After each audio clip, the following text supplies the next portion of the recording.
Russia Ukraine में जो अभी चल रहा है, तो इसमें बहुत सारे नया डेवलपमेंट हुआ है। नया डेवलपमेंट जो ये है, देखो सबको डेली ये देखना, भाई रूबियो ने क्या बोला, ट्रंप ने क्या बोला, उसने क्या किया, उसने क्या ट्वीट किया, उसने उसको ये बोला। It is not news. आपको न्यूज दिमाग में डाउनलोड करना, आप कंप्यूटर तो नहीं हो ना, सॉफ्टवेयर तो नहीं हो, तो डाउनलोड हमेशा ये करते हो नहीं। मैंने मोटा मोटी आपके जानने की ज़रूरत होती है। ये आज के टाइम में ये होता है, भाई रूबियो कोई स्टेटमेंट देता है, कोई प्रेस रिलीज आता है, सब उसका आ गया मार्केट में आ जाता है, इसने ये बोला। अरे यार नहीं, कुल कुल मिला के देखो ना क्या है। देखिए मेन डेवलपमेंट ये हुआ कि रशिया के अंदर, आप यदि देखोगे ये रशिया का मैप, तो रशिया का इस रीजन में जाके, इस रीजन में जाके और इस रीजन में जाके, तीन फार ईस्ट वाले रीजन में यूक्रेन ने क्या किया है, अटैक किया है। देखो यूक्रेन ने अटैक किया है। अब जाके क्या सिचुएशन बनता है, अभी जैसे कि इस्तांबुल में क्या चल रहा था, पीस टॉक चल रहा था इस्तांबुल में, पीस टॉक चल रहा था। अब पीस टॉक के लिए, सीज फायर के लिए बात चल रही थी, जिसमें कि अमेरिकन ने इसके आने के बाद, क्या कहते हैं, ट्रंप के आने के बाद, ट्रंप ने मीडिएट करने की कोशिश किया, बोला कि भाई शांति से दोनों आ जाओ। तो इस्तांबुल में इस तरह से टॉक चल रहा था, समझ गए। तो फर्स्ट राउंड हुआ था, सेकंड राउंड की टॉक होने वाला था। इसी बीच में यूक्रेन ने क्या किया कि भाई ड्रोन से हमला किया। देखिए ड्रोन से हमला करने के में भी एक एक नई न्यू वॉरफेयर स्ट्रेटजी आया है, एक न्यू वॉरफेयर आया है। न्यू वॉरफेयर मतलब क्या हो गया, low investment high impact, high impact. देखिए ये कैसे हुआ, ये लो इन्वेस्टमेंट हाई इम्पैक्ट का, जैसे ये देखिए ये यूक्रेन का रीजन है, इसने क्या किया, किसी भी तरीके से, अब देखिए किसी भी तरीके, उस पर हम आगे जाके बात करें, किसी भी तरीके से क्या किया, ट्रक में ड्रोन को लोड करके ये क्या किया, इस एयरबेस पे के नज़दीक में ले जाके, इस एयरबेस के नज़दीक में ले जाके, इस एयरबेस के नज़दीक में ले जाके उसने क्या किया, ड्रोन से अटैक किया। यहाँ पे जितने भी उसके एसेट्स थे, बॉम्बर थे, जो उसका एयर एसेट्स था हमें रसिया का, उसको डैमेज किया। बल्कि बताया जाता है कुल मिलाकर रसिया का जो उसका $7 बिलियन के डैमेज हुआ है, ठीक, $7 बिलियन के डैमेज। यदि आप वेस्टर्न मीडिया को देखोगे तो वो तो कह रहा है कि रसिया का जो क्रूज मिसाइल का फ्लीट था वो खत्म है। देखिए इन्फॉर्मेशन वॉरफेयर जब स्टार्ट होता है ना, तो जितने भी देखिए वेस्ट जो है वो अभी यूक्रेन का सपोर्ट कर रहा है, तो उसके न्यूज़ पे आप ट्रस्ट नहीं कर सकते, उसके न्यूज़ पे ट्रस्ट नहीं कर सकते। वेस्ट है, यूक्रेन का सपोर्ट कर रहा है, तो वो तो दिखाएगा दिखाएगा ना, जब भाई रशिया पूरी तरीके से खत्म हो गया, उसका एयर फ्लीट खत्म हो गया, उसका बॉम्बर खत्म हो गया, उसका डिफेंस सिस्टम काम नहीं कर रहा है, सब कुछ दिखाएगा, ये तो दिखाएगा। लेकिन ठीक है, अपना वो अपना कह रहा है, दुनिया में जितनी भी न्यूज़ आ रहे हैं ना, उसको आपको देखना चाहिए, सुनना चाहिए, उसके पीछे का रीजन ढूंढना चाहिए, भाई ये ऐसा क्यों बोल रहा है, इसको क्या इसमें इंटरेस्ट है, विदाउट इंटरेस्ट क्यों बोलेगा। तो दुनिया में जो सच्चाई है ना, वो बहुत कम है, 1% से 2%, मैक्सिमम 5% ही सच्चाई है, बाकी 95% परसेप्शन है, ठीक। 95% परसेप्शन, 5% ही ट्रूथ है। ट्रूथ बहुत ही कॉस्टली होता है, बहुत प्रीशियस होता है, प्रीशियस होता है, वो ट्रूथ इजीली नहीं अवेलेबल होता है, समझ गए, बहुत प्रीशियस होता है। तो वेस्ट मीडिया ने बोला अप्रॉक्स बताया जा रहा है 7 बिलियन का डैमेज हुआ है। अब देखिए इसमें हुआ क्या, लो कॉस्ट और हाई इम्पैक्ट, ये वॉरफेयर में एक नया डेवलपमेंट ये हुआ। देखिए इसमें यूक्रेन का कितना इन्वेस्टमेंट, बहुत है, मिलियंस डॉलर होगा, मिलियन डॉलर हो गया, और लेकिन उसका डैमेज कितना गया, $7 बिलियन, बहुत ज़्यादा डैमेज किया है, ठीक। तो आने वाले टाइम में ये बहुत कुछ, और इसका कितना डैमेज हुआ, ये इसका कंट्रोल यहाँ से चल रहा था, ह्यूमन रिसोर्स का कोई डैमेज नहीं हुआ, ठीक। ह्यूमन रिसोर्स का कोई डैमेज नहीं हुआ ना यूक्रेन का, यहाँ से करके यहाँ पे जाके अटैक किया, समझ गए।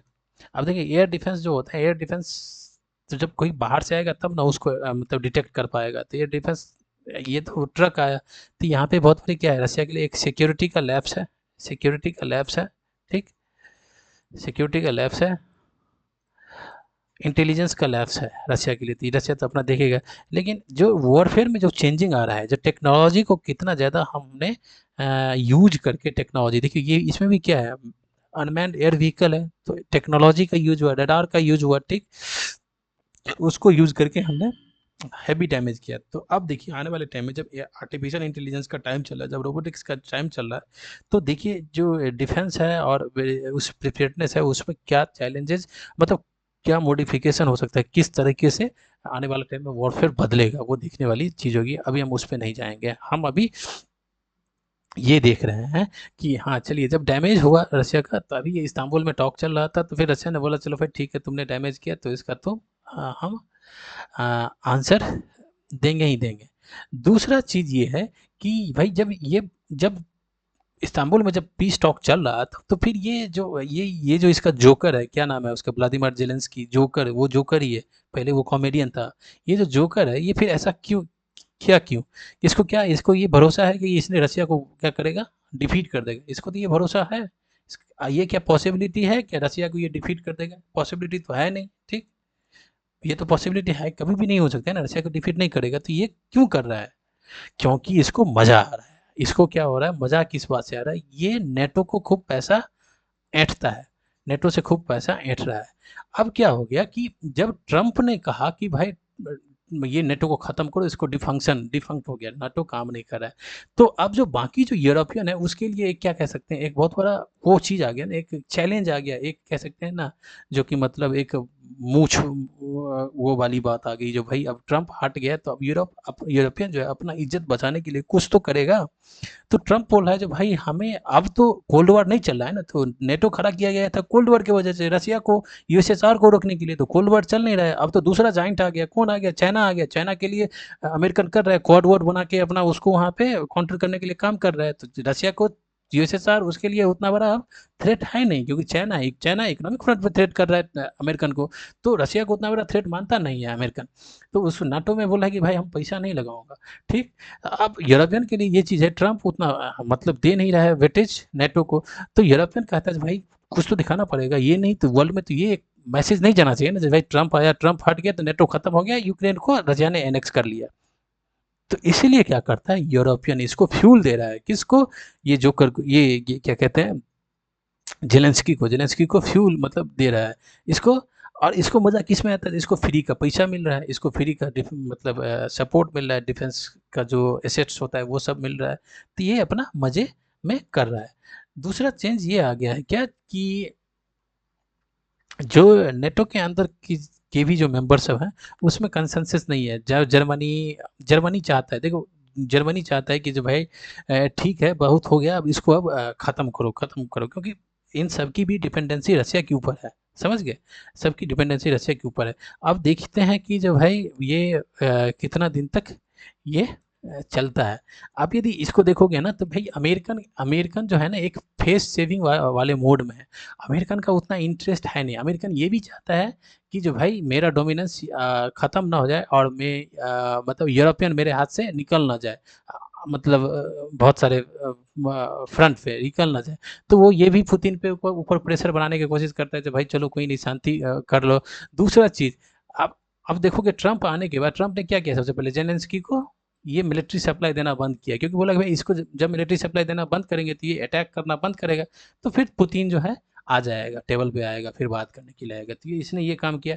लेकिन इधर है क्या कि यूरोप कहता है कि भाई तुमने मिलिट्री सप्लाई बंद कर दिया ना, हम तो देंगे।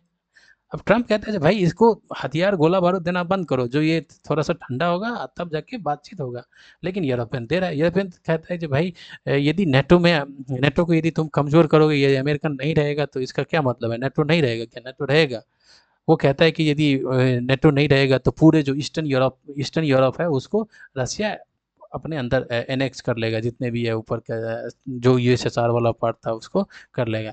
लेकिन अभी ऐसा कुछ है नहीं। तो देखिए आने वाले टाइम में होता क्या है, देखिए इसमें पीस तभी होगा, पीस पीस और सीज फायर तभी होगा जब रसिया डायरेक्ट थ्रेट करेगा, किसको? ब्रिटेन को थ्रेट करेगा।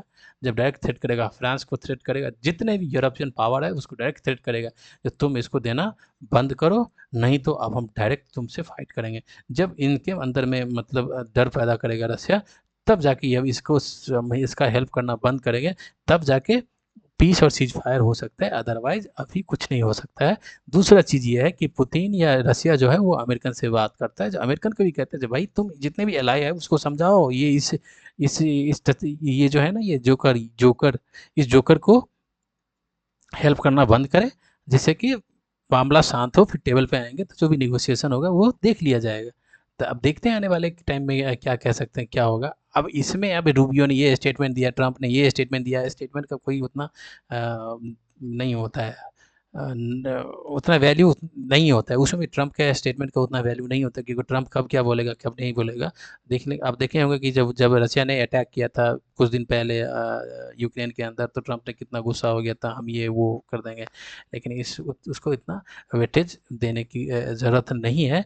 आप केवल देखिए कि आने वाले टाइम में क्या होता है। लेकिन मेन यही है, जब तक ये यूरोपियन एंड जो नेटो का मेंबर है, जब तक इसका हेल्प करना छोड़ेंगे नहीं, तब तक ये जाएगा नहीं, रुकेगा नहीं। जब रुकेगा नहीं तो सीज फायर होगा नहीं। ये चाहते हैं जो रसिया को, भाई रसिया क्यों करेगा? रसिया को अभी भाई थोड़ा सा अपना जो उसका पेट्रोलियम है उसका पैसा कम कर देगा, पेट्रोलियम पर बैरल है उसमें कम कर देगा, तुरंत से पूरा ओपेक में हलचल आ जाएगा। उसका क्या है? हाँ, बहुत सारा ऑयल रिजर्व है। तो उसके बाद चाइना के साथ उसका चल ही रहा है। चाइना के साथ 400 बिलियन का ऑयल के लिए मतलब हुआ है, एग्रीमेंट हुआ है। और चाइना बहुत फ्रंट पे हेल्प कर ही रहा है, ठीक। तो रसिया चाइना अभी सेम ब्लॉक में दिख ही रहा है, तो वर्ल्ड अभी ब्लॉकलाइजेशन हो रहा है। अमेरिकन चाहता है कि जो भाई रसिया को इस चाइना के पास से भटकने ना दे। जो ट्रम्प आया है ना, ट्रम्प का मेन एक पर्पस ये है कि जो भाई ये रसिया है ना, रसिया को इस चाइना से माइनस करवा दे, चाइना से हटाए। और तब जाके चाइना के साथ वो डायरेक्ट इकोनॉमिक ट्रेड वॉर के लिए काम थोड़ा सा वो होगा, मतलब चाइना थोड़ा सा वीक दिखेगा। तो ट्रम्प का ये है। तो ट्रम्प चाहता है ये छोटा सा मुद्दा यूक्रेन वाला है, इसको ख़त्म करे। अब देखते हैं क्या आने वाले टाइम में क्या होता है। बस यही था।